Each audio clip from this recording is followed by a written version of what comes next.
ఇప్పుడు ఈ మావగారి అంశం మీద తెలుగుదేశం పార్టీ ఎంత స్పీడ్ గా రియాక్ట్ అవుతుందో అంత రియాక్షన్ కూడా ఆయన దగ్గర కనిపించట్లేదు. అంటే ఇదంతా వ్యూహమా, లేదంటే టీడీపీతో కలిసి ఉన్నాం కాబట్టి తగ్గుంటున్నారా? వ్యూహమే అది. ఎందుకంటే మావిగన్ అనేది జగన్ మాట తప్పు గాని వాళ్ళ పార్టీ ఎమ్మెల్యేలు కొంతమంది మాట్లాడారు కానీ ఎక్కువ స్పీడ్ పెట్టట్లా. లేదు అదే ఎందుకు అంటే విజయవాడ గుంటూరు కలపాలన్నదే పవన్ కళ్యాణ్ ఆలోచన. అవును, 29 గ్రామాల రాజధాని అనేది జనసేన ఉద్దేశం కూడా కాదు. కాబట్టి ఆ ఫీలింగ్ ఉంది, డెవలప్ కావాలి అవుతూ ఇవి కూడా కలపాలనేది. ఓవర్ గా ఖర్చు పెట్టకూడదు అనేదే వీళ్ళ పాలసీ కదా.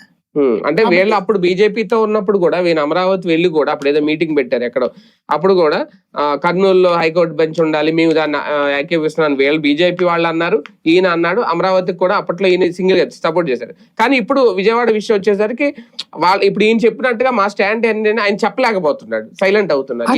అంటే ఇప్పుడు ఒకటేంటంటే అది చూస్తాడు చివరికి ఎలక్షన్స్ టైం టెంపర్ ఎట్లా ఉందో చూసుకుని అప్పుడు మాట్లాడతాడు. ఎందుకంటే టీడీపీ ఎంత వేగంగా రియాక్ట్ అయింది, బాబు గారు ఎంత వేగంగా రియాక్ట్ అయ్యారు, లోకేష్ గారు రియాక్ట్ అయ్యారు. మీద నుంచినే పవన్ కళ్యాణ్ కూడా ఉన్నాడు మాట్లాడాల. అదే కదా, అక్కడ బీజేపీ కూడా మాట్లాడేది, మాధవ్ కూడా మాట్లాడాడు. అమరావతిలో ఎట్టు మాట్లాడడం తప్పని పవన్ కళ్యాణ్ మాట్లాడాల. ఎందుకంటే మొత్తం ఒకే చోట పోయిద్దని ఈయనే మాట్లాడాడు ఇంతకుముందు. ప్లస్ ధనవంతుడు రాజధాని ఈయనే మాట్లాడాడు, అట్లా కానివద్దు అనేసి. ప్లస్ భూములు ఎక్కువ తీసుకోవద్దని ఈయనే మాట్లాడాడు ఇంతకుముందు. అప్పుడు ఆపిచ్చాడు కూడా, మళ్ళీ ఇప్పుడు ఎక్కువ తీసుకుంటున్నాడు. వద్దంటే వాళ్ళతో ప్రాబ్లం, అవునంటే మిగతా రాష్ట్రంతో ప్రాబ్లం.